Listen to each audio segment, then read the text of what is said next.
Hello everyone, how are you? If someone shows up, please let me know if my sound is good. Today I just want to talk to you guys. I would like to have someone calling to this streaming, so I'm gonna drop the link here to talk. I want to know your opinion, your thoughts about this case. So if you're there, please call if you can call. It would be nice to have you here in my channel. Uh, as you can see, the mask is off. So what I'm gonna do is while waiting for someone, I'm gonna just play some videos in my channel. Some videos I made recently. Um, the first one is it's about the case of Cedrica Provencher. This is one of the biggest cases of missing children in Quebec.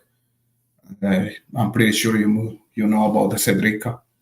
Um, the This is the book that was made by the filmmaker of the documentary that was supposed to be to be done about the case.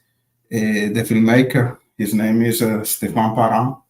He was working with the family uh, during the years. The girl Cedrica was missed, uh, but when her body was found 8 years after the day of her disappearance, the family decided not to go with the documentary. So the filmmaker Stéphane Parent, he couldn't do it. So what he did is he put all the information, all the material he had during 8 years of investigation in this book. I'm pretty sure there's a version in English. This is the version in French, Sur les traces de Cédric Provencher, like following the the the traces of Cedrica is really good. If you can read this book, please take a look. It worth the reading. So I'm gonna after reading this book, I made the video. I'm gonna play the video while waiting for some of you guys. If you want to call to talk about Delphi, you are welcome to do it. So for now, I'm just gonna play this video, and we can chat in the chat as well. So I hope someone's gonna be there. Thanks, guys. Hello, everyone. Welcome back to your channel, Descripted. Today, we're gonna talk about the disappearance of Cedrica Provencher.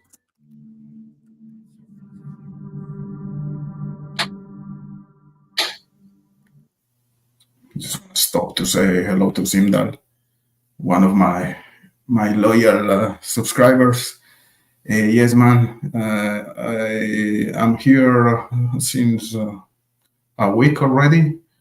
I was in Colombia for 2 weeks, and yeah, back from vacation right now. I was working last week in my previous company. I'm switching gears to do like a Delphi comparison. So I'm gonna start a new job next week. So yeah, a lot of changes in my life right now. I hope it's for good. That's the idea. So thank you again for being here. You're always here, man. And feel free to call if you want to call someday, or just in the chat is okay. The disappearance of Federica is one of the biggest missing person cases ever in Quebec history. Search for a missing girl in Quebec has come to a heartbreaking end for her family. Police say they found the remains of Cedrica Provencher. She went missing in 2007 when she was 9 years old. Salima Shifji is in our newsroom with the details. So Salima, let's begin with the family. What are we hearing from them? Well, Andrew, such a difficult time from the family. Obviously, they'd never given up hope that their Cedrica would be found alive, even more than 8 years after she disappeared. Now, she was riding her bicycle when a stranger apparently approached her, asked her for help was in July of 2007. Now, we know that police informed the family last night that the 9-year-old's remains were found. We are talking about a village called Trois-Rivières, which is situated near to Quebec City in Canada. Cedrica, she was riding her bike not far from her home on July 31, 2007. It was a sunny day, a normal summer day in Quebec. Cedrica was approached by a man who was asking for help searching for a lost dog. She was supposed to be home at 8:30 p.m., but she never showed up. An intensive search was conducted. Her bike was found on the corner of streets Chabanel and Chapet. That was about 1.5 kilometers from the spot where she was last seen. The media suggests that Cedrica was abducted.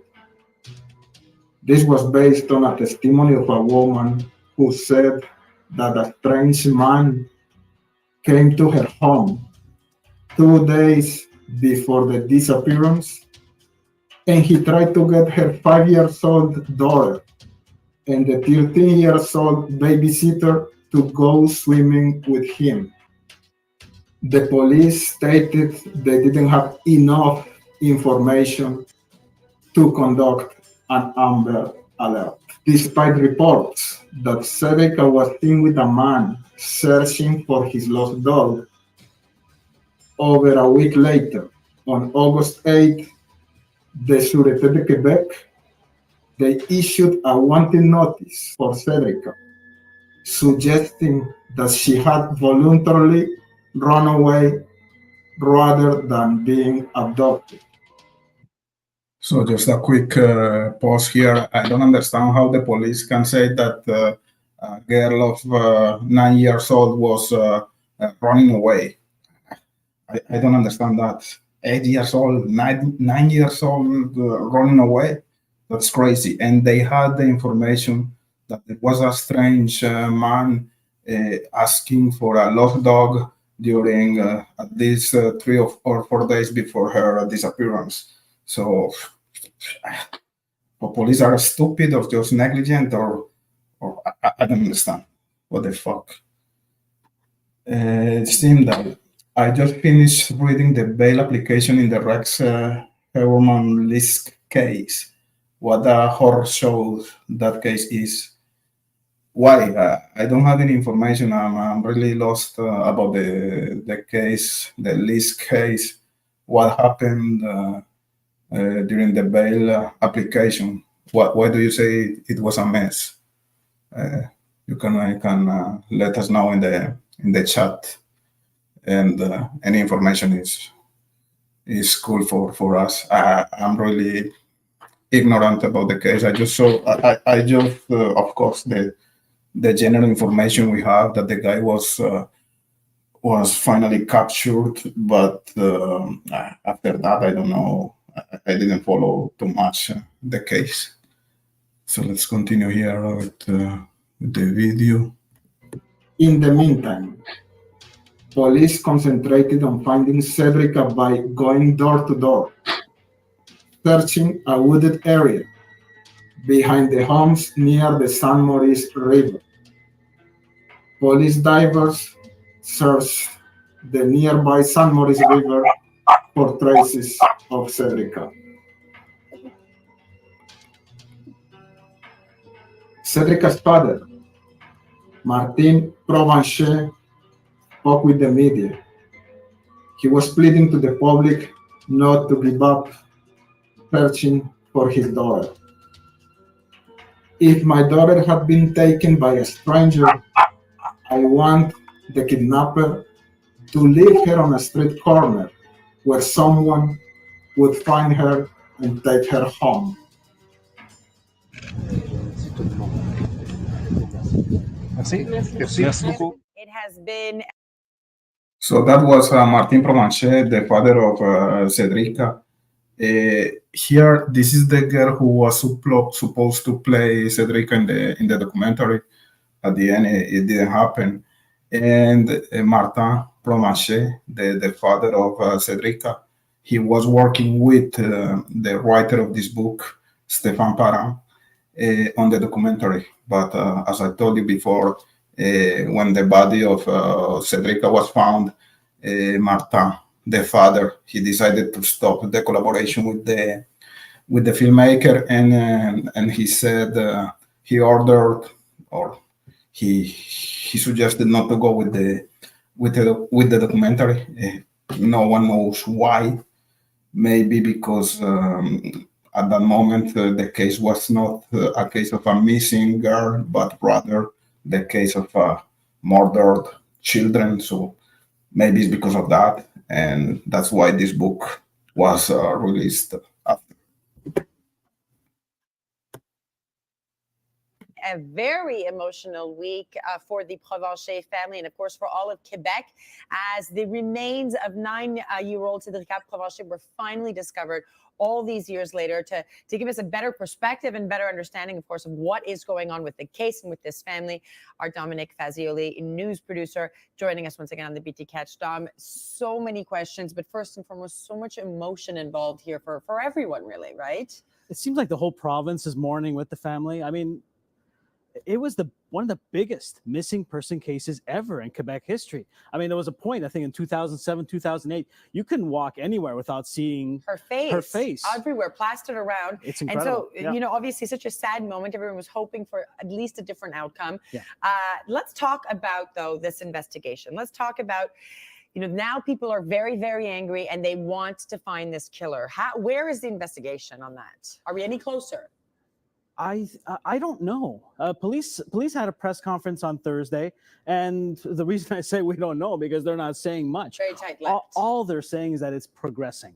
But what was interesting about that press conference, they're saying since the remains were found, this press conference was 6 days later. They said they've received 200 new tips, and isn't that a little strange? It's very strange. Like for the last 8 years, it's sort of been a cold case, and then all of a sudden they find the remains, then people have new information. And what's strange, Dom, we should say, is the entire time that she was missing, her mom kept holding these press conferences and her dad saying somebody must have seen something. So you must wonder where those people were these last 8 years, right? Anything substantial?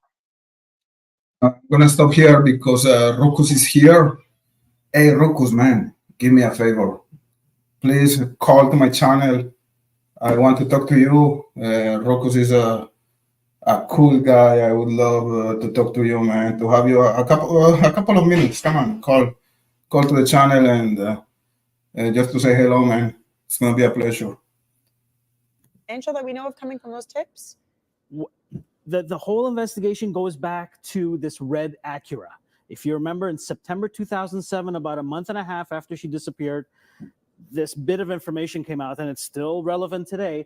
The abductor was driving a red Acura TSX. It's a 4-door sedan. It has shiny chrome handles. The suspect is a French-speaking man between 30 and 40 years old. How do they know that? The girl was abducted on July 31st, 2007. It appears that 2 days before that, he apparently tried to abduct other children, as many as 3 or 4 kids in that with the same neighborhood. Ruse, right? Help me find my dog. I'm searching for a dog. You know, the oldest trick in the book. He tried it. Apparently, That's what makes me mad. So the guy was asking to a lot of children the days before the disappearance of Cedrica to help him looking for his dog. Like, what a shitty strategy, and the police knew about that, and they just said that most probably Cedrica was just running away, that she was not abducted. So they were just losing time at the beginning. Yes, they did something. They closed the streets. They were pouring flyers all over the place in Trois-Rivières, which was the town where Cedrica disappeared. But That was really irresponsible. How can they say that a little girl of 9 years old was just running away when they have all the clues, all the information, at least to look for these guys? It makes me mad, really. Sometimes the police are just stupid or negligent. I don't know. A few days before. So now people are going to hear this and they're going to hear red Acura, very specific, a French-speaking man. All these clues. Why haven't they found this person? Is the million-dollar question. Yeah. Some police sources are saying that they have found the suspect, or they think they're pretty sure who this man is. You've spoken to someone. You've spoken to a source who says what exactly? He was involved with the investigation at the outset in 2007, 2008, and I think they've zeroed in on one or possibly two suspects: who drives a red Acura, who lives in the Trois-Rivières area, who fits everything that they're looking for. It sounds like they don't have enough evidence, or they can't advance the case past that. Well, before, when there were no remains, it was hard to tie anyone to anything, right? Yeah, no now body, they no found crime. the body. Yeah. I mean, hopefully this will, this will bring the case to another level. But you know what? They have the remains. I'm sure they're doing forensic tests, but what will they find 8 years later? Like, is there anything there? Is there anything left? I mean, there is a quote saying that the bones do talk. There is something that you can extract from the crime scene, but so far it's unclear at this point. And a final note, I mean, as someone who's followed this story for years, a lot is being made about the fact that the Provenchés are not as vocal as they were during the search. What do you make of that? I mean, to many people, it's just grieving, right? It is grieving. Yeah, they were very public, like for 8 years, and everybody appreciated their time. But I think you have to let them grieve. Well, let me just share something with you. The grandfather, I think, is the only person who's spoken the last few days, named Henri Provencher. For the last 8 years, he has not given up. A lot of people don't know that in the Trois-Rivières area, he's rented commercial space. He's kept a command center all this time. He has internet plugged in, fax machines. He's set up a 1-800 number. He follows leads. He's sort of become his own police detective. force, yeah. And he's not giving up. Like back then it was a missing person case. Now he's doing his own murder investigation. And your heart bleeds for this man. Like he really wants closure. And he's an older man. He's 70-something years old. So I don't think he wants to die until he finds some answers. Well, everybody wants answers here, especially, of course, the Provencher family. Dom, thank you so much for joining us again. Dominic Fazioli, our news producer, with the latest on Cédric Provencher. The Prime Minister, Jean Charest, he met with Cédric's parents and the investigators. Condolences were given, but few answers. A local woman, Madeleine Bournival, she said she saw Cédric, who told her she was helping a woman, not a man, find a lost dog. 2 people may be involved in Cédric's disappearance. Now, nearly 5 months since 10-year-old Cédrica Provencher disappeared in Trois-Rivières, Quebec. The search for the little girl has not stopped, and in fact, Quebec provincial police are now talking about a new lead today. They confirm they're investigating 5 so-called persons of interest. Cédrica's parents say they feel hopeful now the investigation is moving forward. Catherine Cullen reports. Cédrica Provencher was 9 years old. There's a lot of similarities between this case and the Delphi's case. Of course, a lot of difference as well, but one of the main topics here is one actor, multiple actors, just one perpetrator or different people involved.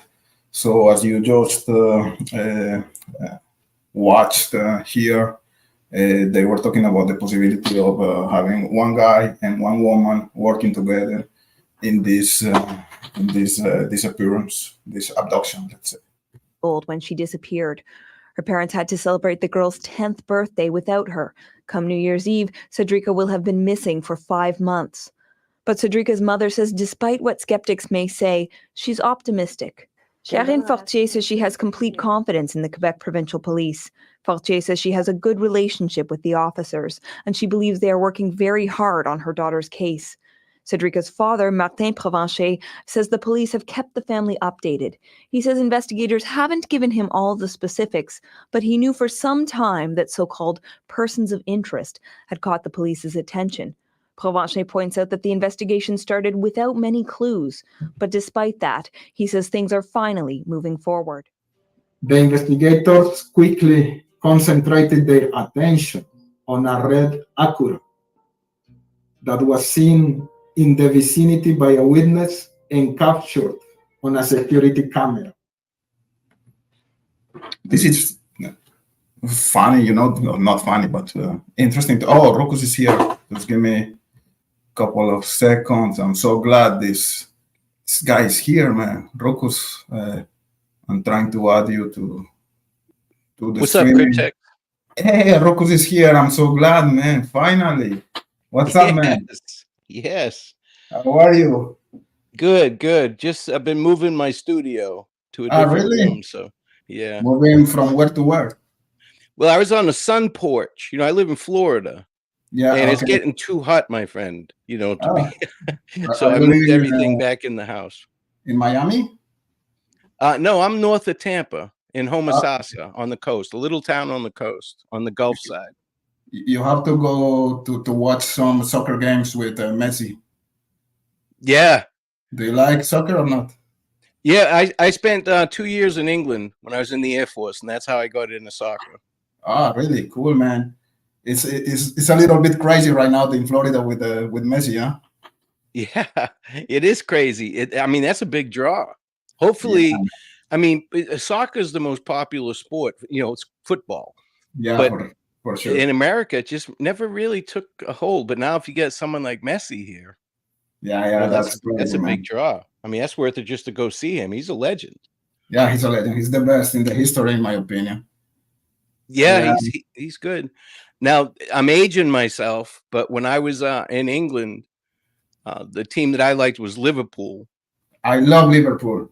And they had a player called Ian Rush. He was my favorite player. It was back in 85. 85? I don't remember that player. Yeah, Ian Rush I didn't know you were into soccer. Wow, that's interesting. Yeah, actually, my senior year in high school, I played soccer. Really? Were you good? No, I wasn't that good. I played on halfback, but I wasn't a good ball handler or anything like that. But I was good on defense. Cool, man. Hey, man, so glad you're here. I saw you yesterday or before yesterday in a Greenos channel. You were talking with CJ. What was going on, man? I didn't get it. What was the situation there? Well, they were on talking, so I saw that, so I clicked on it. I was on my phone. Okay. And I was listening to him and stuff. Now, when CJ first came out, he really came at me hard, but I know it wasn't him. Somebody else was telling him to do that, But I have a sense of humor, as you know. So everything I thought that he did, I thought it was funny. I love that one you did of me, dude. My wife loves that one. She was laughing her ass off. She's like, "Does he know you?" And I said, "No."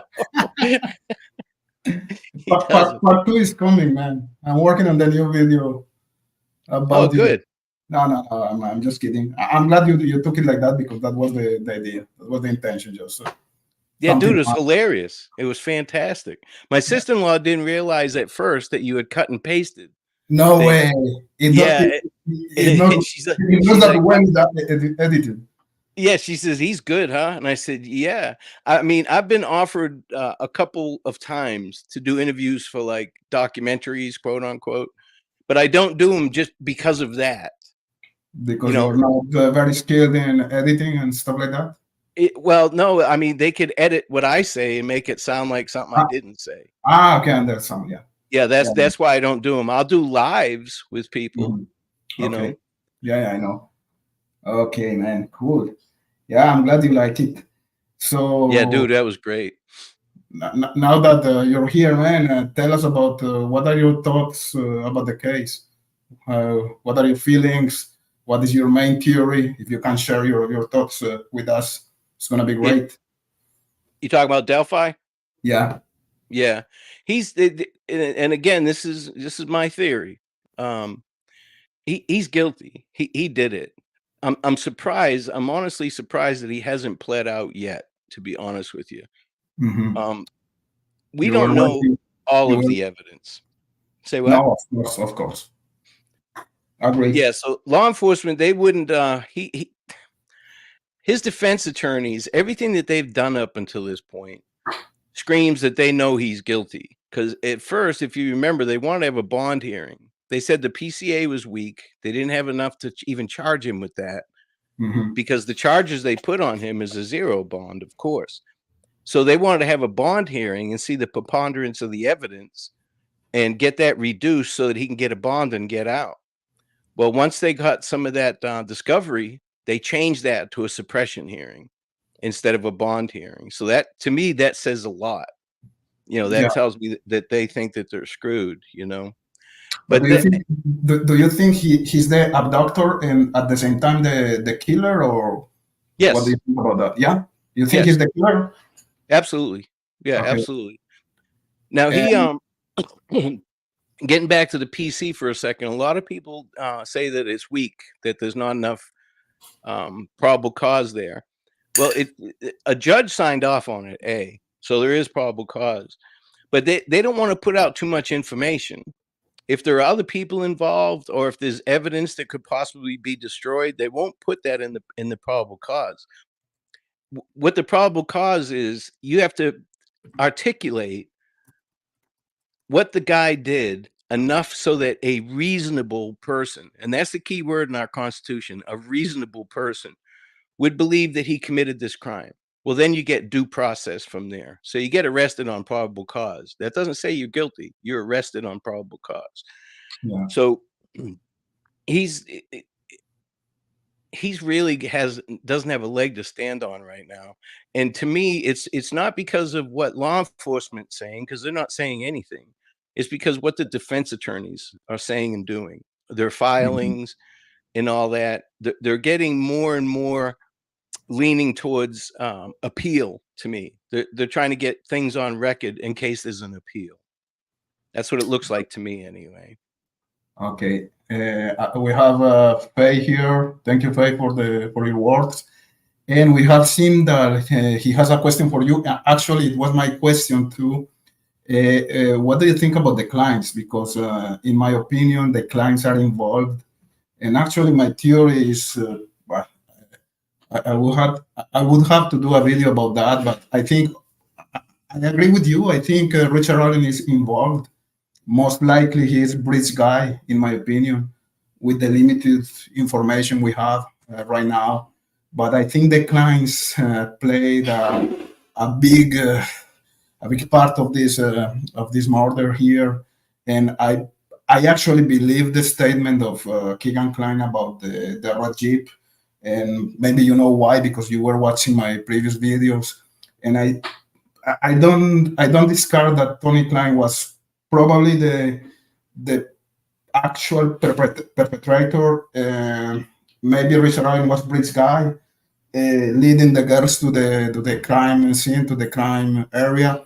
And even if people think that Keegan Klein is like a stupid guy, for me, or to me, he was the mastermind behind this. That is my theory, but anyway, I can be wrong for sure. As I always said, we work with limited information, but so this is just a speculation, but I want to know what are your thoughts or your feelings about the clients. Well, I've always looked at the clients as being participants, whether they know it or not. Just the fact we do know that Keegan Klein catfished the girls there. He was speaking to the girls to the Anthony Shots account. That could Yeah. have been him talking to them. Could have been his dad. Could have been somebody else that he allowed. But for the information that we know from the Keegan Klein interview, the transcripts, that he was talking to them. So whether he wants to be involved with it or not, he is. Because if he never did that, the girls never would have been there. Yeah, Do you for follow sure. me? Yeah, yeah. So, and as far as Tony Klein, in those transcripts, there's no doubt in my mind that he was participating in chatting with these minor girls. and asking them graphic questions and stuff like that. It's not something that Keegan would have asked, you know, Exactly. about, hey, would you be with my dad and do this and do that, you know, stuff like that. That's disgusting. You know, Disgusting. Yeah. Those yeah, guys, they're both disgusting people. I don't know what kind of garbage they have on their brains, man. It's crazy.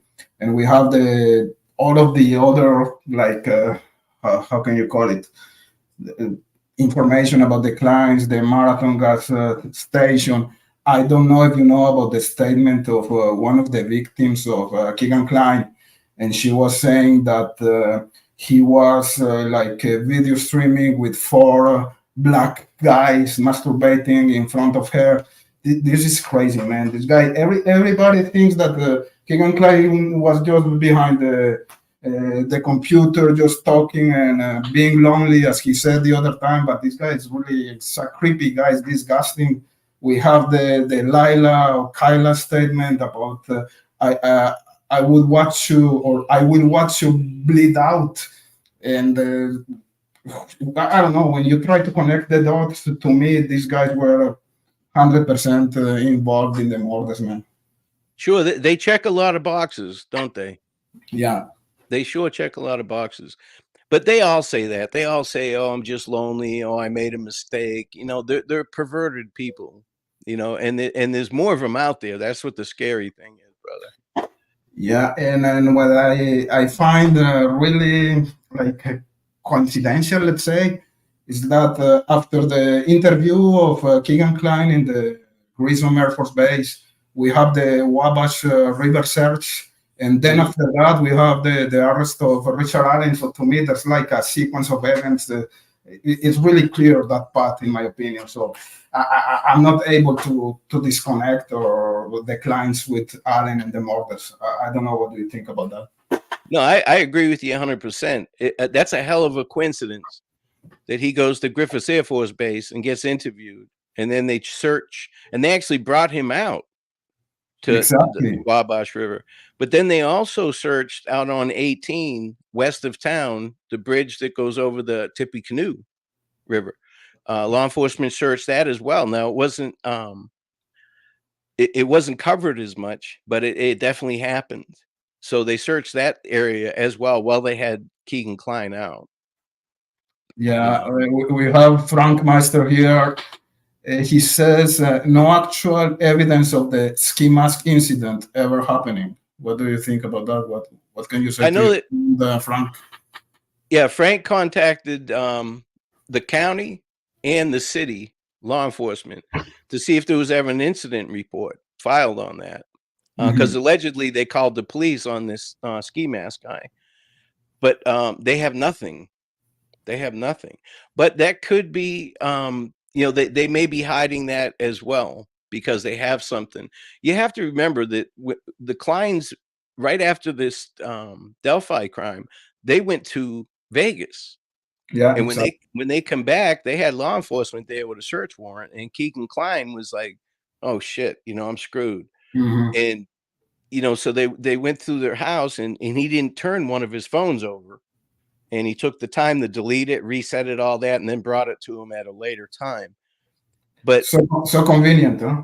Yeah, another coincidence. But the thing is, here's what you have to ask yourself. They would definitely, that search was connected to Delphi at that point. Now, why didn't they arrest him? If he had CSAM, even one little piece of CSAM on his phone, law enforcement doesn't play with that, brother. He'd be in cuffs and he'd be on his way to the jail. But yet they didn't arrest him for 3 years. Now, you can look at it several different ways, but my opinion is that they were watching him. Yeah, exactly. If they put him in jail, all these other people would have disappeared.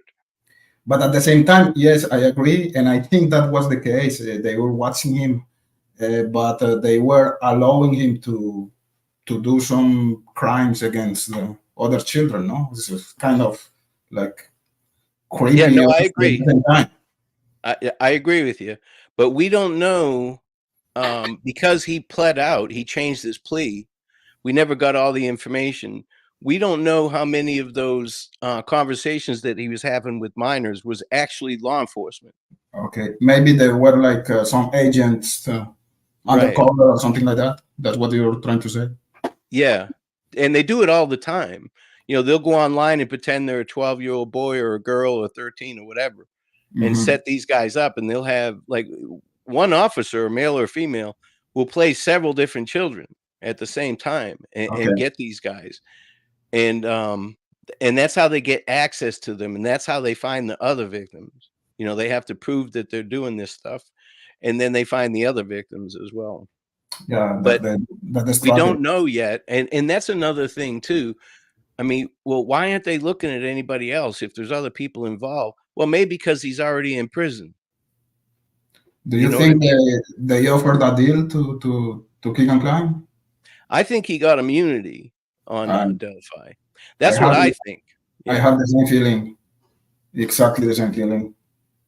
Yeah, man. And Either what that's a hell of a coincidence, all that stuff happening. That's you a hell of a know, coincidence. it's like 30 or 40 coincidences to me is not possible, man. They have to be involved in the murders. And I'm gonna ask you something, and I know what's gonna be your answer, but I want to know your opinion about that.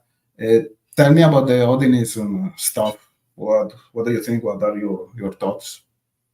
Well, I think that the defense team, that was their best shot because there was lower hanging fruit, dude. They could have said the Kleins, they could have said Ron Logan, but they found out that law enforcement screwed up and they lost those video interviews. Exactly. So that was a good in for them. Now, there's no way around it that these sticks were placed on the girls' bodies. I agree. They're not randomly placed. No. It's not like he threw them there. He placed them there. I don't see runes, but you're talking about somebody who just did that to these two girls in the middle of the day, who took the time to get these branches and place them on them. I'm not saying it was in a pattern. I don't see a rune or anything like that. But if you think about that, if you, it's hard to put yourself in someone like that shoes, but you want to get out of there, but yet you're lingering around doing this stuff. It's in the middle of the day. So I don't know what the whole Odinist thing is going to spin. I don't believe it personally. And if you put yourself in the shoes of a jury, what do you expect from a jury? It all depends. It all depends on presentation. How convincing is the defense attorneys? How convincing is the prosecutor? That's what it boils down to. It's theatrics at this point. But the defense team is doing everything in their power. He's not being a very good client. He's doing everything to make himself look guilty. Yeah. 100%. They were behind the 8 ball right from the start. Right when they got assigned to him, they were behind the 8 ball. But they've really used, and not just YouTube. I don't think YouTube plays a big part in any of this, but they're using the media wisely, and they're making it look like, whether it is or not, we don't know, but they're making it look like there's a rift between them and Judge Gull. They're very, very smart, those lawyers. I would like to have those lawyers working for me, for real. Oh, yeah, I would in a heartbeat, because they'll walk that line of ethics and morals. Yeah, exactly. They're doing everything they can for him. When you were talking about the sticks that were not randomly placed on the girls, I don't know if you saw the last video I made. When I was in Colombia, I met an Odinist guy just by luck, and I showed him a representation of the crime scene, and I asked him what did he think about that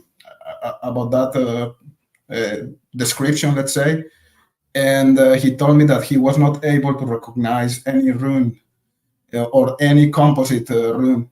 But that was very funny because I went to Colombia to, actually Medellin is my hometown. I went to. Oh, no kidding. Yeah, I saw you did a thing on Escobar. Yeah, I did. That was my idea, to go to visit my family and to profit to make a video about Pablo Escobar. And I did it. But at the same time, by luck, I met this guy, this Odinist guy.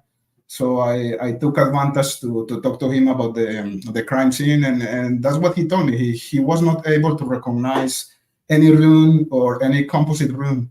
Did he make any comments about human sacrifice or anything like that? I was on the road, so I didn't have too much time. I got you. It was like in the middle of the mountains, and I was not driving. I was with my family, so we were like in a rush, let's say. So I couldn't ask him, but I have his contact. Maybe I'm gonna do some video, and we can ask those kind of questions. That's interesting, for sure. Yeah, How man. was your trip? Awesome, man. Just to see your family is something good for your heart. Yes. And yeah, so no, and Medellin is awesome, man. The mountains, the weather, the people. There's a lot of tourists there. You can go there one day, man. You're more than welcome. Yeah, that's I would love to go to Colombia. Yeah. You're Now, welcome. Faye said that you know, that the lawyers, and I agree with her, but that's just their game, Faye. They were trying to get him out, saying that first they started right with that he's being abused, he's being tortured. Then Odinist guards are threatening him. When all of that's proven to be false, now they're okay with him sitting there. All of a sudden, they're not concerned about his health. But that's just them running things up the flagpole, trying to see what's going to work. They won't stop. You haven't seen the end of the craziness from them. When we have this suppression hearing, if Judge Gall says no, I'm not suppressing anything, because good luck trying to convince the judge that the law enforcement lied to the other judge to get that search warrant signed. I mean, you have to have solid proof of that, you know. And of course, the cop, even if he did lie, he's not going to say, yes, I lied. I mean, come on. So that's hard to prove, you know? Yeah. What do you expect for this case in the near future? Do you think that the plea is going to happen, or Yes, now you have some doubts? yeah, to a fault. I mean, I catch a lot of flack about it. You know, why would he plea? He's got a chance and all that. There's a lot that goes into it. Sentencing, it can be consecutive or it can be concurrent, which will affect his parole date if there is any parole. He won't have to allocute, which is, you know, go in front of everybody in court and say what he did, if that's part of the deal. Mhm. So there's a lot involved with it. Not to mention the money. The state, that's their only incentive here. They feel they have him. They're ready for trial. They have him. He's guilty. So the only incentive for them is to save money and to not put the family through it. You know? Rocos, you went to Delphi, right? I think you were with Steve. Yeah, I've been there a few times. Yeah. A few times.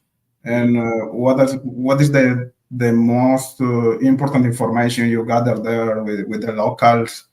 I know you were talking about the motorcycle cover. What kind of information did you gather there?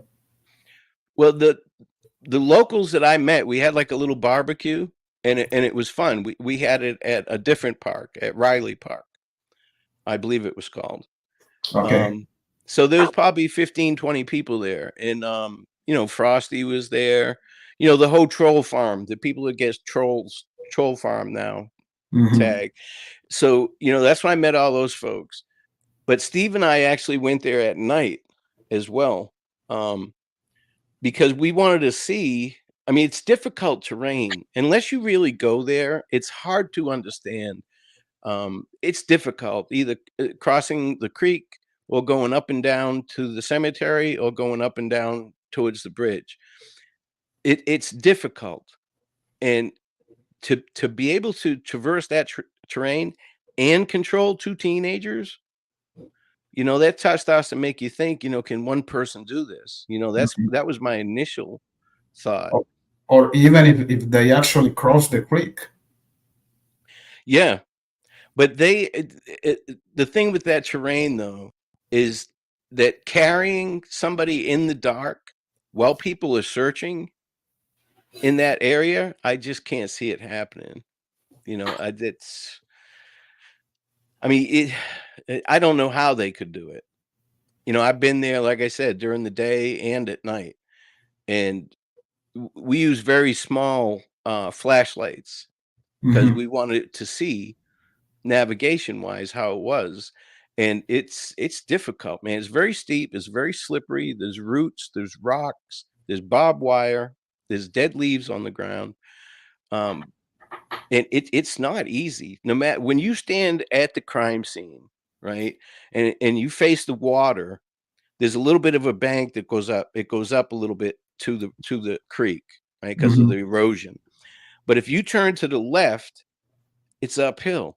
If you turn all the way back behind you, it's uphill. You turn another 90 degrees, it's uphill. They were trapped there. And to bring bodies there when there's so many other options, they could have put them in so many other places. If they removed them from that area and then brought them back, there's 100 other alternate spots they could have stopped at, not there. So it's going to be interesting to find out how that all plays out, because we don't know yet, Why did you say small flashlights?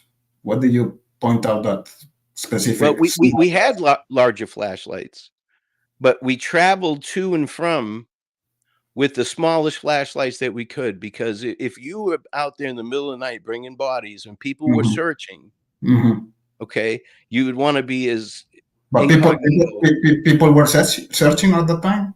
Yeah, law enforcement and some family members stayed out there almost all night. Okay. Even though they called the search off, the civilians, they didn't want them getting injured. And I can see why now that I've been there. Yeah. I mean, you get hurt at night out there. So I have a question for you, and this is conspiracy land. When you say small flashlights, and I knew what was your answer about that, but some people are talking about night vision. Do you think that's crazy? It's not impossible, Now I know this. I tried to contact, the kid's name was Michael, the kid that used the drone on the 13th to help look for the girls. And people like, well, he had FLIR, infrared. And I don't think he did. Those are very expensive. And he was a basic photographer, drone photographer. And once it got dark, he had to stop. But there's a difference between infrared and night vision. Infrared picks up light, and then the other one picks up heat, because people are like, well, if they were dead, it was cold, you wouldn't see the heat signature, stuff like that. But I don't think he had either one of those. I don't think that any of that technology was used during that time by the perpetrators or by law enforcement. They were just missing at that point. 9 times out of 10, 99 times out of 100. They're at a friend's house and they didn't tell anybody they were going there. It doesn't always end up like this. And the night vision stuff comes from people who are talking about the Odinis, because as you know, Patrick Westphal and Brad Holder, they have like a military background, so that's why the night vision came to the discussion. And yeah, I agree with you. It's not impossible, but I don't think it's really likely. Well, it's more prevalent now. I mean, you can buy it on Amazon, but you get what you pay for with anything. I'm not into that, FLIR or night vision or any of that. So I can imagine that there's different levels of it. People that are into it, you pay more money and you get a better product. But I don't know. I can't even buy that whole Odinist thing. But those folks are all still alive. So the defense team can interview them. And law enforcement, when they did those interviews, they did a synopsis of it. And they did have a log. I've heard people saying, well, there was no log. They lost the video. Nobody knows what was said. And that's not true. They do have a log. And they did do a synopsis. They have to. You have a good point here. And my question is for you, Rokus. If the defense, if they want to do some kind of interview to these guys, are they going to be allowed to do it? It's going to be part of the process, because the prosecution and the judge were trying to cut that possibility. Well, I'm sure that all of those people that were named in that memo in support of the Franks motion, that 136 page, they named names. So I'm sure those folks have lawyered up. But yeah, they can send them a subpoena to be deposed. They absolutely can, because they're going with third party. And if they try and change that now, that says a lot, doesn't it? Because they're saying not only didn't he do it, we know who did it. It was these guys. Well, if they change off of that now, then they're screwed. They might as well just throw in the white towel. Because in my opinion, to have a fair trial and to have everybody like with the peace in mind, I would like to have Patrick Westphal, Blackholder, Elvis Field, all of these guys interviewed and look, this is what happened, and they are clear. This is not part of this murder, and like that, everybody is gonna be like, okay, let's continue with the real situation here. But if the defense is not going to be allowed to interview these guys or to bring these guys into the process, this question mark is always going to be there. Yeah, they're allowed to do that. And I'm sure that if they haven't interviewed them already, I'm sure they're working on it, the depositions. Mm-hmm. And see, some of this stuff, these subpoenas, are sealed. Some of them may be from the defense for talking to those people. It's not just Westphal, Holder, and Fields. It's also Fields' family, right? He had two sisters that he said he spoke to. But Westphal was very openly on social media poking fun at everybody who said it was him. This was back in the day, wearing the same kind of hat, laughing at people. And Westphal, he did an interesting interview. I think he may have done 2 with Sleuth Intuition. Yeah, great interviews. I used part of those interviews in one of my videos with the how can you say, with the permission of Sleuth. That was great. And Patrick Westphal even said that he gave his DNA to law enforcement. Yeah, and to me, you don't have to like the guy, but to me, he doesn't seem like someone that has anything to hide. So either he's really confident that nobody's going to talk, which nobody ever is, or he didn't do it. Yeah, one or the other one. But he's kind of narcissistic, in my opinion. So sure, but kudos to Sleuth. That was a great interview. I mean, he asked him straight up, "Did you do it?" He has some skills, man. Yes, awesome. He does have skills. Yeah, I love Sleuth. At one point, he just remained silent, and the other guys start speaking nonstop. It's awesome, man. I really like the way he conducts the interviews. Yeah, he does a great job. Another great interview is the one you did with Eric. What's the name of the guy? Williams. Eric Williams. I think you did 2 videos with him. Mm-hmm. I still speak with him. Yeah. Yeah. Can you tell us something about, or nothing else to well, I mean, he said a lot of things at first, that they cooked meth out there, and that there was a sacrificial pile of bones and stuff like that. So he can't get away from that. And this is what he told me. He said, look, I said that shit. I don't know why, but that guy, I'm telling you, he says what's on his mind. He doesn't put any thought to it. Comes to his mind, he tells you. He's very honest, very upfront, and he's a good guy. I like Eric. And he caught a bad rap because people thought that he was going to say victim instead of the girls at first. But I was supposed to meet him last time I went out there. It just didn't work out. And we were going to walk the exact same path that he took to search for the girls. Because he wasn't as close as people thought he was to the area that they were found. And there's some misconceptions. He wasn't stopped from going across the bridge. There was 2 guys there, and he said he thinks that they were volunteer firefighters, but they were more or less warning people, hey, this bridge isn't safe to cross, blah, blah, blah.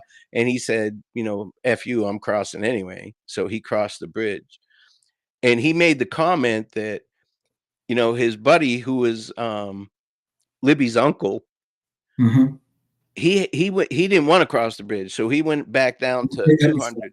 So is Libby's uncle or Abby's uncle? Libby's uncle. Now, Eric Williams is not related to Abby Williams. They're not related. But the other guy, I thought it was Abby's uncle. He told me it was Libby's. Okay, maybe I'm wrong. Yeah. Yeah, I didn't want to take it any further than that. But I could ask him. That's no problem. Him and I have a good rapport now. No, maybe you're right. Maybe I'm mistaken because of his family name, Williams. So I don't know.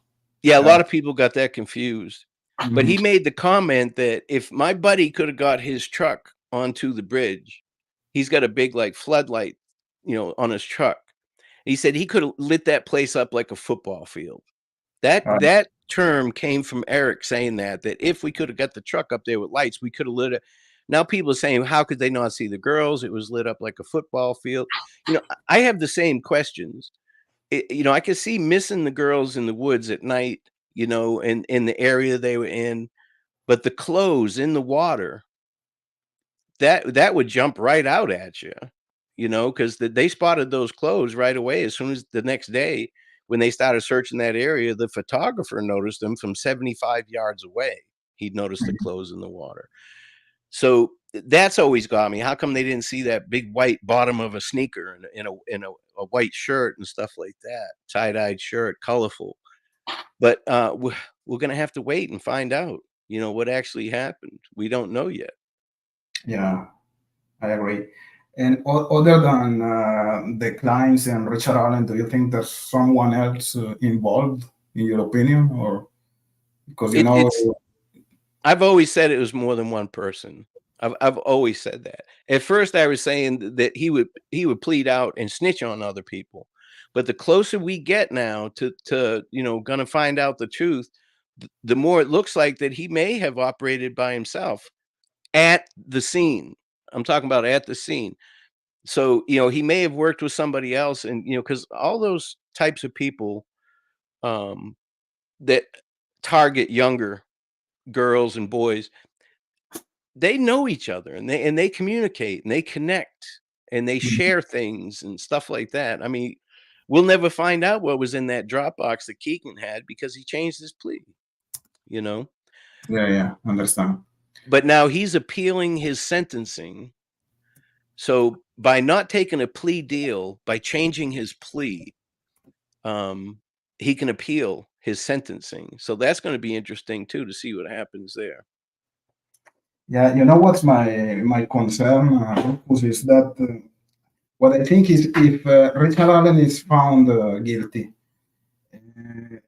I'm pretty sure they're not gonna go for anyone else after, and that's really sad because to me this is not justice for the girls, and that's just a feeling. I think they're gonna find Richard Allen guilty. They're gonna shake hands, and that's it. That's all. Bye bye.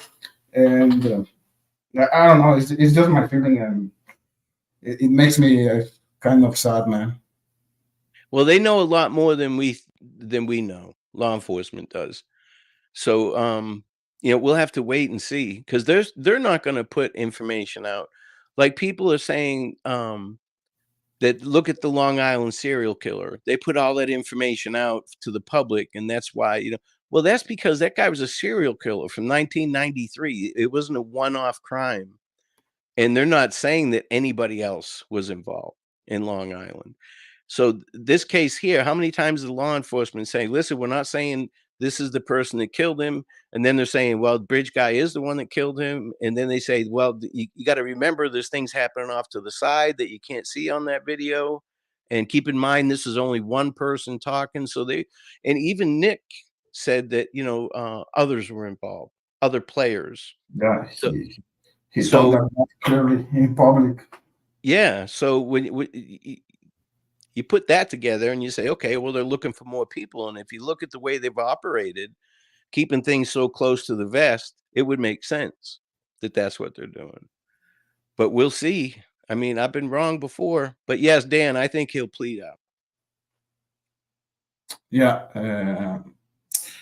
I don't know, Faye or Simdal, anyone in the chat, do you have any other question for Rokus? Or you, Roku, do you have any question for me or for the guys here? I don't know. I want to do that live with you like we talked about. I'd love to sit down. Let's do it. Yeah, I'm prepared for it now. I got everything I need. Yeah, it'd be hilarious. You have the mask? Everything. Yeah. Good, man. Nice. Yeah.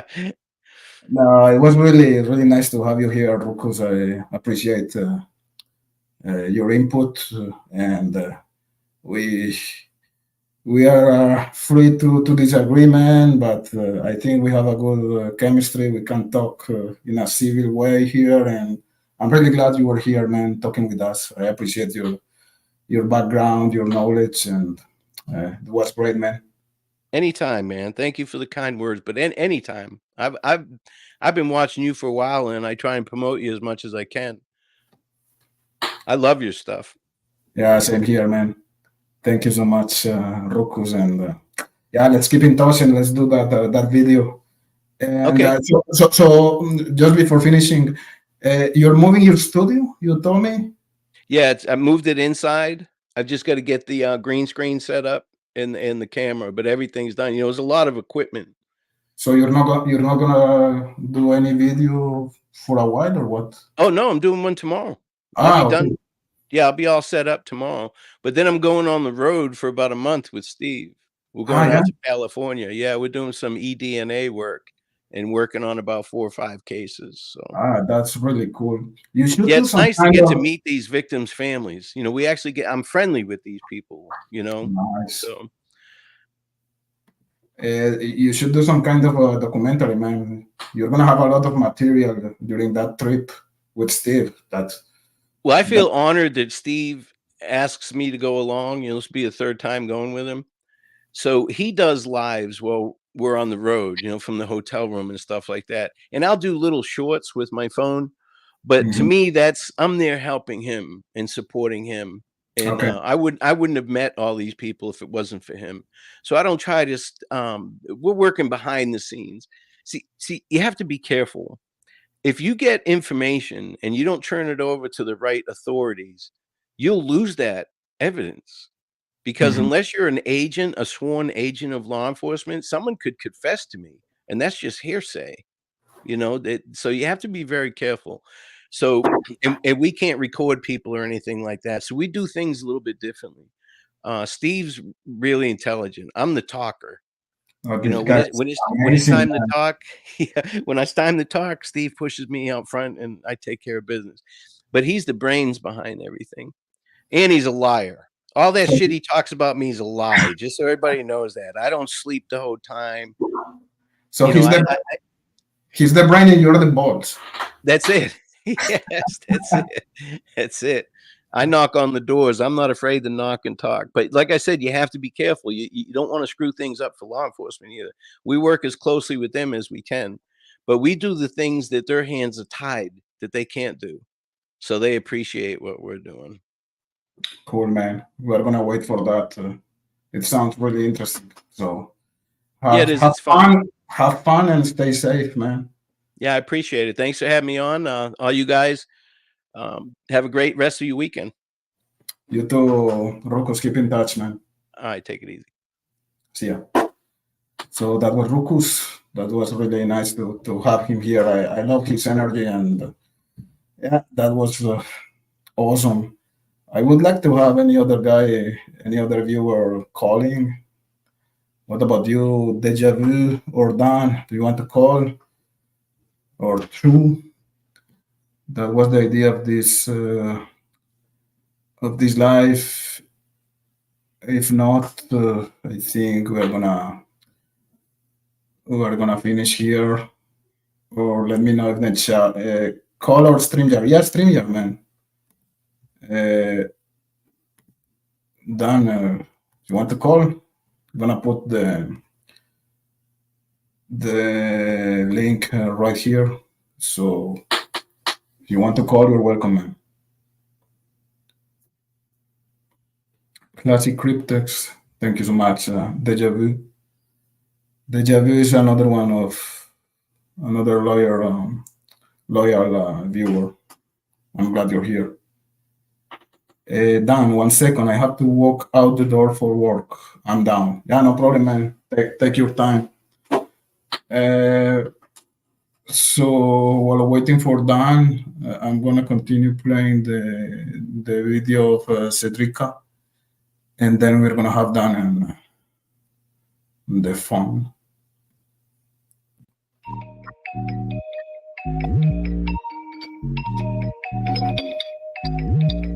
This led the investigators to a local man in his late 20s, Jonathan Bete. He was one of 6 people in Quebec who drove a red 4-door 24 Acura with chrome handles and 7-spoke rims. He was the only one whose alibi for the night of Cedrica's disappearance couldn't be confirmed. On September 6, 2007, he told police they could inspect his car, but it was at the garage. Later that month, he gave an alibi for July 31, saying he was playing golf in the afternoon before driving to his parents' house while they were out of town. So convenient. Upon arrival, he said he saw his aunt already there. His aunt told police she never saw Bete that day. On December 10, 2007, police executed a search warrant on Bete's car. The search revealed no new evidence. 3 times, in 2007, 2012, and 2015, investigators invited Bete to take a polygraph test to verify his story. After consulting with his lawyer, he declined each invitation. On June 2009, investigators were ready to launch an elaborate undercover operation.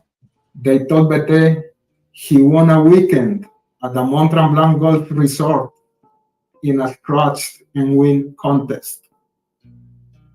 He was picked up in a limousine. He spent the weekend with other supposed contest winners.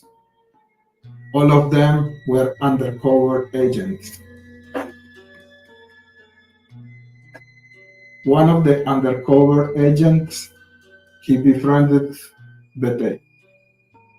Over the next 14 months, they went to play golf, dining and going to Canadian hockey games. The undercover agent, he began conducting illicit business in Bete's presence. He gave Bete $25,000 as a loan for his poker habit. But in August 2010, he said he was not comfortable with his shady business. Through the entire operation, the only potentially incriminating information obtained was a passing comment Bete made during a round of golf with the agent. They saw a girl between 10 and 12 years old in the window of her apartment. Bete said, "Did you see that bikini?" After a pause, he added, "She's a little young." After a hunter discovered Cedrica's remains in December 2015, it was a group of hunters who found the remains of Cedrica Provencher. They were deep in the woods, only 15 kilometers from where she disappeared on July 31st, 2007. The family and the people were hoping that we see Cedrica alive one day, but reality came up to us really fast yesterday. The reality, Cedrica is dead and a murder victim. It's a crime scene today. Now we found Cedrica, but now we're looking for a kidnapper and a murderer. Pina Arcamoni has been in touch with the family since Cedrica disappeared. Back then, police had some leads, including the reports of a man who told the girl he needed help to find his lost puppy. When Cedrica Provencher went missing, hundreds of volunteers from the area assisted police in trying to locate her. Today, many of those volunteers are coming back to drop flowers and pay their respect to the family. Among those back at the scene, Martin Prudhomme, who was the lead investigator at the time. He's now the head of the provincial So police. we have Dan J'ai here. rencontré Martin et Karen. I spoke to the Dan, parents just this give me 1 morning, second. and I'm it's gonna a start very this difficult day video. for them. This Just person. 1 second. Hello, Dan. How are you? Hello, can you hear me? Yeah, I can hear you well. What about you? Oh, not too bad. Yeah, Just can you making hear me sure I well just too? got off my Wi-Fi. Yep, everything's good. I was just making sure my disconnection on my Wi-Fi from the house didn't mess us up. What are we getting into today? I Nice. just No, happened to catch you on live. really? That's good. We just had Rokus here. I think you were there when Rokus was Yeah. talking. It was nice. I'm trying to do a collaboration with him in the near future. So by luck, I could have Rokus here today. So that was cool. And what? Sorry, what about you? Where are you from? If we can know. Ohio. Ohio. Indiana, Ohio, actually, like right on the line there. Okay. And What about you? I'm from Canada. Well, my hometown is Colombia, South America, but I live here in Canada since so Oh, while. awesome. Yeah, man. Yeah, Except for the it's snow. You great guys here. have a lot of snow up there. A lot, Cold and snow. like 8 months a year here. It's Yeah. crazy. I try to enjoy snow. I do ski, snowboard. Oh man, snowboarding's a blast. Yeah, it is. I love it, and I have like mini skis too. I love that because I can do that just in the street, so I don't have to go to the mountains or to the resorts where they do ski. I can do it right here in the street. So that's cool, man.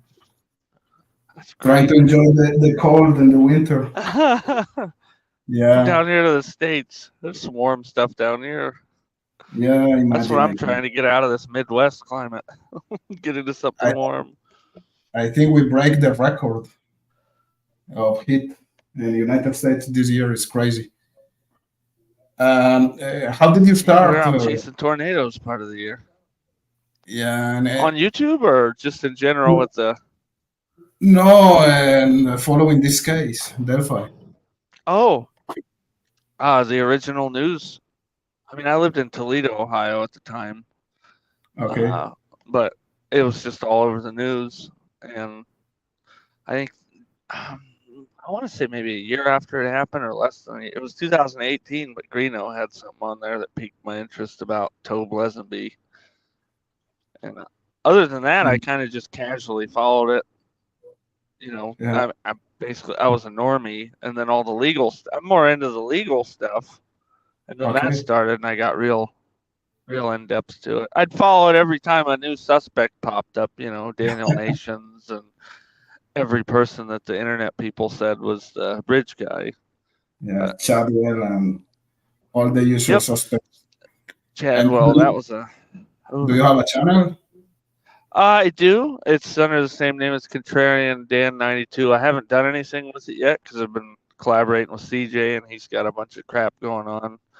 Oh, really? Okay. Yeah, I don't know. From what I'm noticing, it's hard to get into this stuff because it's very toxic. This you don't have to community get is into crazy. that. Yeah. Yeah. Legitimately crazy, dude. I try to stay away from the drama and stuff like that, but yeah, this is crazy, man. It's Nope, I crazy love it. I appreciate that. I won't bring it your way either, dude. And what are your feelings about this case? Do you think what do you think about Richard Allen? Do you think he's the killer? Or what do you think about I it? don't know. I don't know. That's my biggest thing is I don't know. Like he seems like he could be innocent, but you could prove him guilty, and I'd be like yep. I just don't know. I know CJ went and talked to a bunch of locals, and the only thing people would say is the guy's weird, but not like a serial killer thing, but like I don't know if it was a creepy vibe or just weird. So yeah, I heard that some people working with him at the CVS pharmacy, they said 2 gaps or something like that. They said something about him being creepy and stuff like that. But anyway, yeah, I'd heard that too. in a Walmart that he worked at or something in Illinois, but I don't know if any of that was true or not. Yeah, and as I always say, we work, if we can say we work, but we work with limited information here, so Yeah. really don't have much information. So we try to connect some dots and to formulate a theory, and that's pure speculation. So I know starting, that the locals won't talk about him. They all think they're under a gag order. yeah, I do know that. I know that for a fact. Well, they won't talk on the record at all. no. Some But of them will talk off the record, but not to where the information gets out. But not, I've never heard anything like, yeah, he's a killer or anything. In fact, I think most of them said something like they didn't even think it was him. So, but that doesn't mean anything, man. Dahmer and all those guys, people didn't think. People say they did, but they didn't think so. They would have called him in. Yeah, exactly. And what's the main theory between the locals, people from Delphi? What did they say? That the people living there.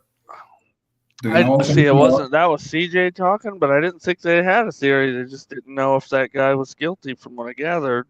Like there wasn't a. They just don't know what. I mean, they're in the same boat as most people that haven't dug their feet into a position.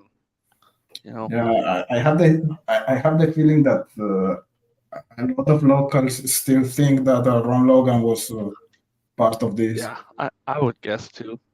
Yeah, man. And what about the clients? What do you think about that? What do I think about what? About the clients, Tony Klein and Keegan Klein. I think CJ's on the side that he doesn't think it's involved, but I feel like it almost has to be somewhat. Just the timeline, but I don't know. I thought that was a good way to go down. I didn't think that Kagan was bridge guy, and I don't know about Tony, but it seemed like. Oh, go ahead. Sorry. At one point, that was my theory. I was convinced that Keegan Klein was a bridge guy. Oh, he's way too big, way too obese. Yeah, I know. I was wrong. I was wrong. No. I thought the same thing. I think we all went down that rabbit hole. Yeah, exactly. Anyway, the video is so distorted, and the dimensions and the proportions are so weird that you can't fit every single person in that video. Edited and enhanced. Exactly, altered. It's edited and enhanced. The audio is crappy. It's enhanced. I think the whole thing with that was supposed to be if somebody knew him, they would just catch him right off the bat, but it didn't happen. Everybody took that like it was gospel. I don't think they ever meant for that to be the permanent record of it. I mean, even the one sketch was based off of a local offender that the girl said looked like him. Like that guy's a real person that they based the sketch off of, but it wasn't him. Jimmy Duvall, I think that's what I was told. Interesting. Name. The old sketch, not the new. The young one, I don't know. I don't know anything about the young sketch. There's just so much. There's so many rabbit holes to go down. You get the Kokomo crew. You got the Kagan Klein stuff. You got the Odinist. Yeah. Which the more and more I get into the people that perpetrate that theory, the less I think that's. Do I think Brad Holder could add something to do with it? I mean, I've seen some of the stuff he had on Facebook, like the sticks. If you've seen the photos, like I wouldn't disregard. I like making sticks in the woods. Yeah, I wouldn't disregard Brad Holder and Westphal at all, and of course it's not my main theory, let's say, but. I don't know that Elvis Fields, Westphal and Holder connection there is at least is really interesting. I would like to have those guys under being interviewed by the at least by the defense, just to check the box and to have peace in mind. Okay, they were related or not, but I wouldn't disregard the statement of Elvis Fields when he confessed allegedly being there at the crime scene and spitting on one of the guards. And people say, this guy, he has the IQ of a Yeah. 7-year-old child, and just because of that, it's like most forget about serial it. killers actually are below average intelligence, right? If you look into the statistics, not the Bundys and the Dahmers, but most of them are not highly intellectual. Yeah, I think that they are all kind of killers. A lot of them are very intelligent, but when we have some team of people working together, you always gonna have like the intelligent guy, the leader, and the stupid guy just working with him, helping him, cleaning the stuff. Or Yeah, and remember, that's some of the Patrick Westfall's quote of, "Yeah, we don't just use stupid people to do our bidding or retards." I think he said, "Pardon my language." no, it's fine. I think that was in that interview with him, and it was like that was weird. But I just wonder what else he said, because being in Indiana and Ohio often, I feel like if I told a cop something like that, I'd have cuffs on me before I even got to walk away from the squad car. Like, no joke. I assume Canada's the same way. You say something like that, and you have some details that match up, you're probably going to get cuffed and put in a cell. So he must have said something totally dumb. You know what I mean? What we know is that he said allegedly again that there were like horns on Abby's head, that he spat on Abby's body because she was like a troublemaker. And also he said something about, or no, it was his sister. She said that he gave her a blue jacket too. So it's at least that's very interesting in my opinion. So maybe just crap is something to explore. And until checking the box, I don't know. I'm not gonna be like I'm not gonna have peace in mind about that. Yep, I don't either, man. You just, from the outside, it looks like they're completely incompetent, but then at the same time, you look at the Richard Allen thing, and it'd be a hard thing to, like, the back of my head's always like, it'd be real hard to just shoehorn somebody in there. I always that in my head, that they generally get the guy, but what do they know that I don't know? But from what a lot of people have told me, and there's no definitive smoking gun. Like, well, what did he do? Like, the things that would convince me are like, if you've seen the photos, the amount of damage on Libby's face, which most people don't talk about. If any of that stuff was brought up, in my head, if he hadn't seen the photos from the discovery and he mentioned that, lock him up, because nobody's talked about that. What's the information you have about that? I heard that I have the photos. Probably Abby was Libby was punched on the nose. No. Let me go into a little background on myself. I was a pre-med student, an engineering student. I've done dissections on numerous types of organisms, human cadaver dissection, all kinds of stuff. I've worked with trauma. The first impression I got from it, because someone who I'm friends with told me, you need to see these before you talk about them, because all I'd done is I didn't want to see them. Seen enough crime scene photos. I've seen some of the stuff, not crime wise, but I've seen trauma up close. I was like, I don't really need to see it.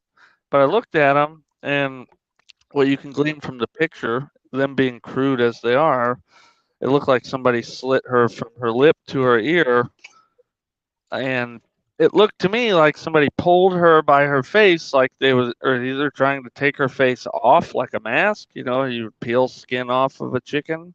You're talking about Libby? Yes. Okay. And with that being said, it also, there was facial trauma to where her teeth looked like some of them were missing. and there was some sort of blunt force trauma to her face. She had something that I would say looks like raccoon eyes, if you're familiar with trauma, like a basal skull fracture, black eyes, but it didn't look like an orbital fracture. Oh shit. It's bad. It is bad. I don't know if you've seen the photos No. or not, but it's horrifying. Yeah, it's And what horrifying. about? I wouldn't recommend it.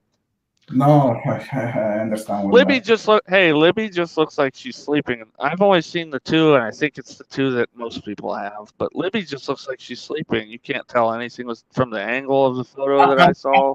Abby, you mean? Or Abby. I'm sorry. Abby's the one that's dressed.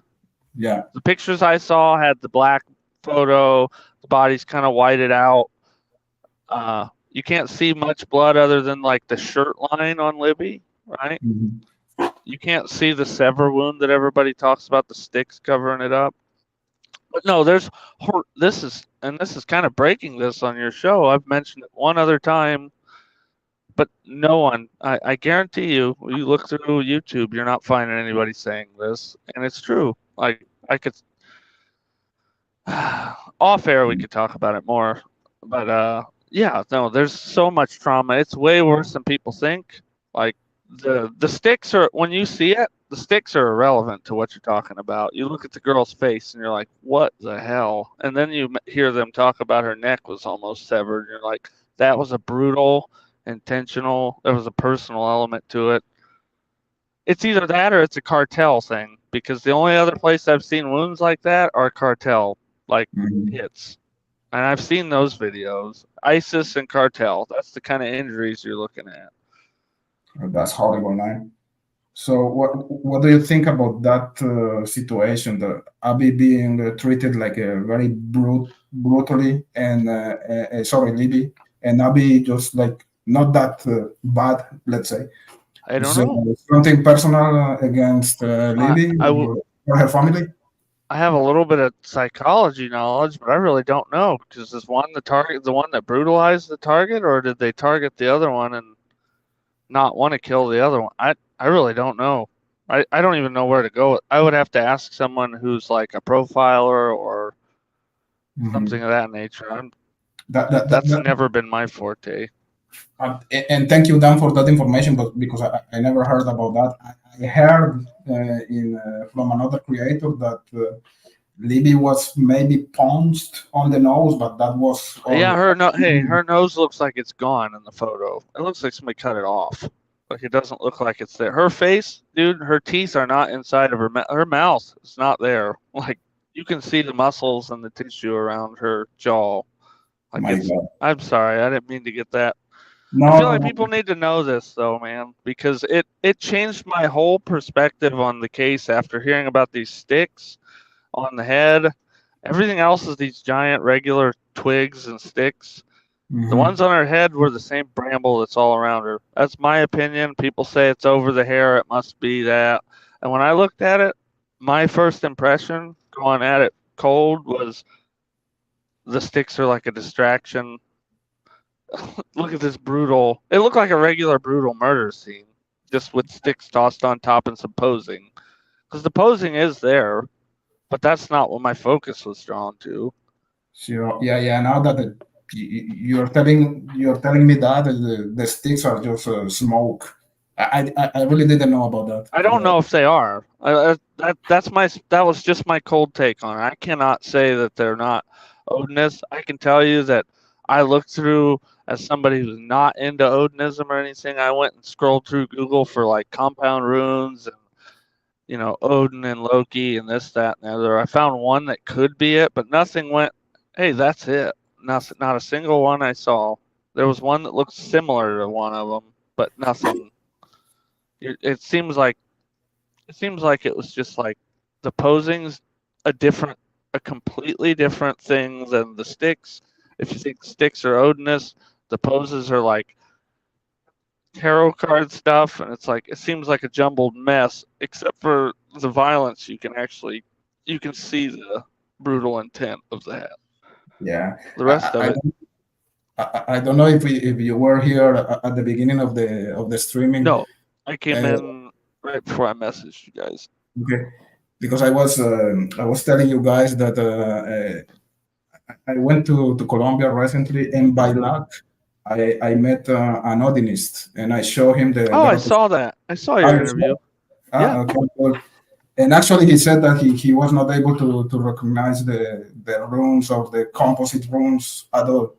That was my take on it from the only people I hear in Dark Arts by Adrian is fantastic, and I think that even she would tell you is you have to kind of go into it rather than just seeing it.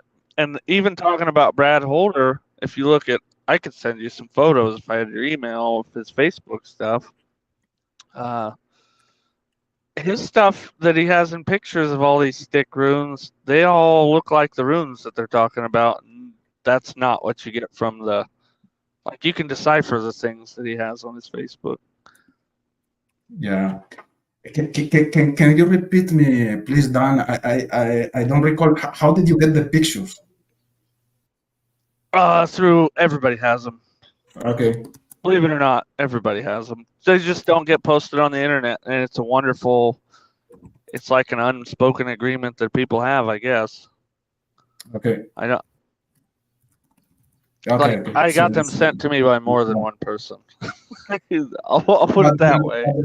But for real, you're the first one talking about the reality of that picture. Ask Slews. Hey, Slews, have you seen these photos? I don't know if he'll respond on here. He can answer in text. I bet he would agree with me that you see the facial trauma on those photos, but nobody talks about it. I don't know why. I don't know if there's an unspoken agreement, but I feel like people need to know. Because I heard all the Odinist stuff and I saw that, and it just changed my. So, when somebody says it could have been a random person, when you hear the Odinist stuff and the posing, you're like, "There's no way," but you see the brutality and violence, and you're like, "Yeah, it looks. I mean, it's just brutal." So Slut is in the same situation as of me. He says that he never seen the pictures like me. I just saw like some kind of altered or not altered but blurred pictures. The ones the ones that were shown by this guy, the Dutch guy. Oh, Art of the Dutch. Yeah, he's Frank Wessling. That's the most close. I don't know how much he showed. How much did he show? No, it's very blurry, so you don't see too much, okay. Which is good because he was not supposed to show the picture from live. Let's say. I mean, in other cases, it would like people should see them. To be honest, I think you should have to be of sane mind and not in some weird, like, you know what I mean? They're not something to gawk at, but the people that want to talk about this case should definitely be able to see them. Like, you should be able to go to the courthouse or something like that and view them. But at this point of the investigation, I don't think that's convenient to show these pictures online, because you're going to thank the juries. No, exactly. Well, and that's the thing I try to tell people. I work in the county the jury pool's in. You know how much those people know about this case? Everybody knows about that. This is a global case. Bupkis. They don't know anything. They go to Fort Wayne. They don't know anything about it. Virtually nothing. Really? I've talked to so many people. Blake, a guy that gets on CJ's show, lives there for years, knows nothing about it. We got him into it a couple months ago, talking about it. Okay. There's the random people that like are on YouTube watching stuff, but no, they just know the news things that pop up every once in a while saying there's a court date and they'd arrested a guy. They don't know much. Yes, there are the people that are obsessed with it, but for the most part, most people don't know. Other than a murder happened and it was called the Snapchat murders or whatever. So that's one good thing about all this. But those people are gonna be chosen from Indiana, no? For Allen County, where I work. Yeah. And, they picked the right spot. For me, it's hard to believe that they're gonna find people not knowing anything about the No, case. I- Yeah, that's my Well, opinion. no, they don't I have respect to. your point, but Yeah, they don't have to know nothing. They just don't want people like me and you that have gotten deep dives into it. That's all. yeah, I understand. And they probably won't, because like I know 4 out of probably 100 or more people I know that know anything about this case. You know what I'm saying? And I've asked people, not sat around and told them about it, but I used to do P&D work, which is pickup and delivery work in a semi, and you just ask people what they know, and you're talking to dozens of people a day, and no, none of them know anything about it other than the guy got arrested, and that's good. That's why I said this is a wonderful place for them to pick a jury pool at. If they would have done it in Kokomo or Peru or Delphi or anywhere around there, yeah, then I think you'd be screwed. Yeah, it's gonna be harder to find. This case is so spread out on who's covering it. Like even most of the people that are, other than what Greeno and Katz before he passed away, most of the people aren't even in Indiana. Rick Snay's from Indiana. He's from Indianapolis. I think so. But I yeah. bet he'd even tell you that most people in Indy probably have no idea about it too. Yeah, for sure. So some of the creators are from Canada. Yeah. Oh yeah. I'm just kidding. Each coast. Yeah, it's global. Colombia. It's global. Exactly. I have seen Indian YouTube, and I mean India YouTubers talking about India. in Hindi. Really? Yes, I've seen them talking about the Delphi case. But India is like a continent. It's like Russia or Canada. You're gonna find anything you want to find there, man. 1 billion plus people. Exactly. So spread out. Yeah. I think this Rex Hewerman thing has a lot more people knowing what's going on than the Delphi thing. And there's I think so, yeah, for sure. And what's the case of this guy Kohenberger? Who is it?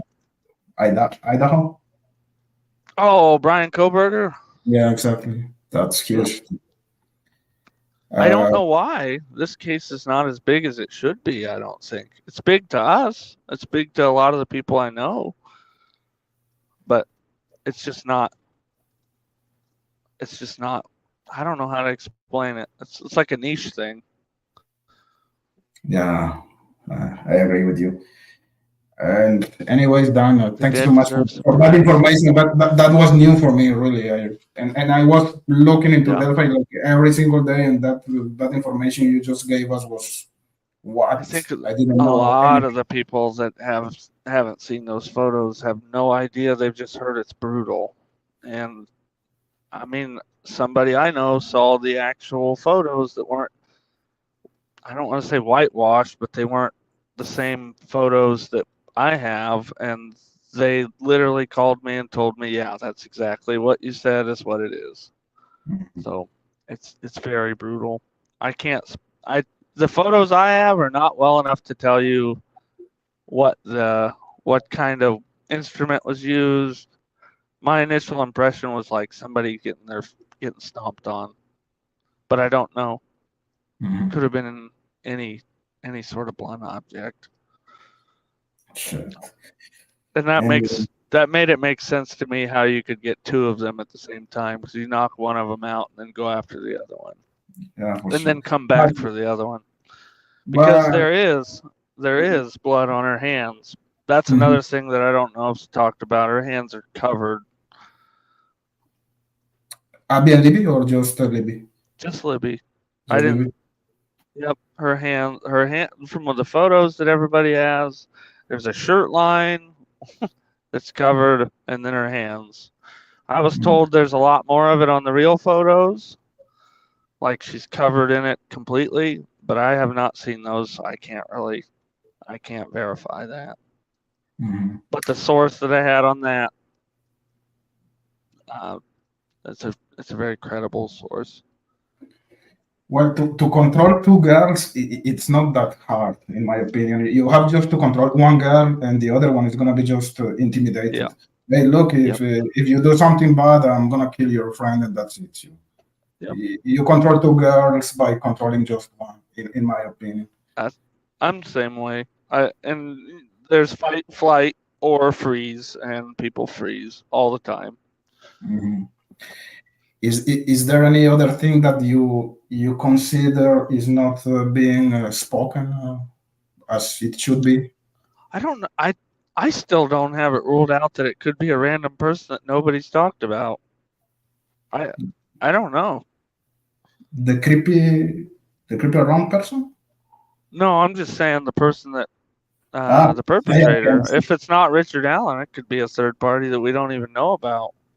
I have no idea.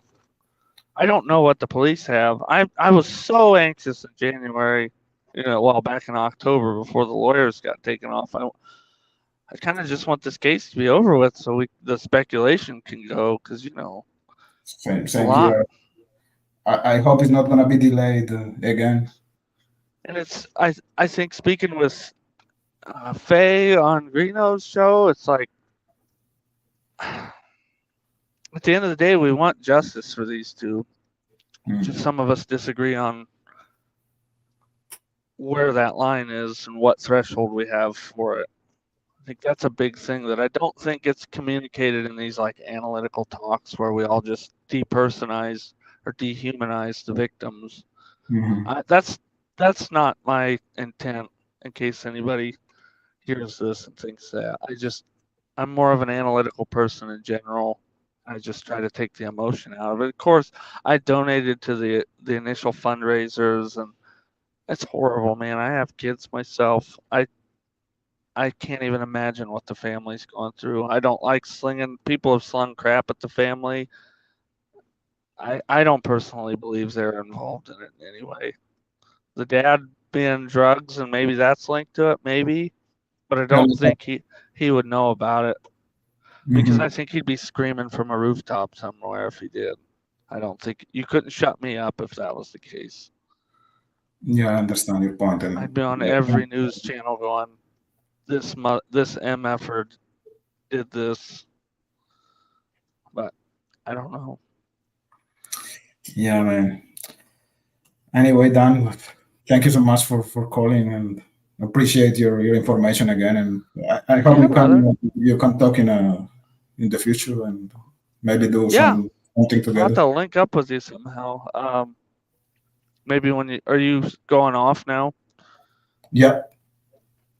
Maybe stay off after the thing. I'll exchange something where we can get a hold of each other. All right. If that's all right. Yeah, it's perfect.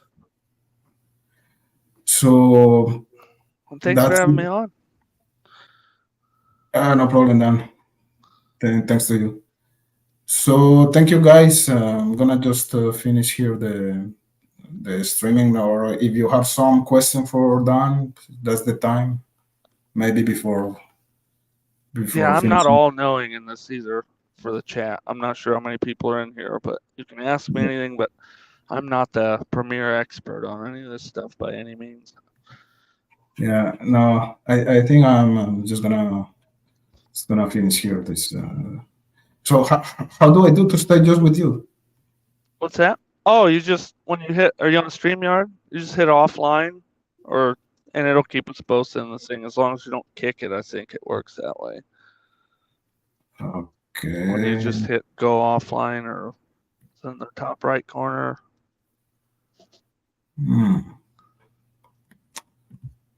Let me see here.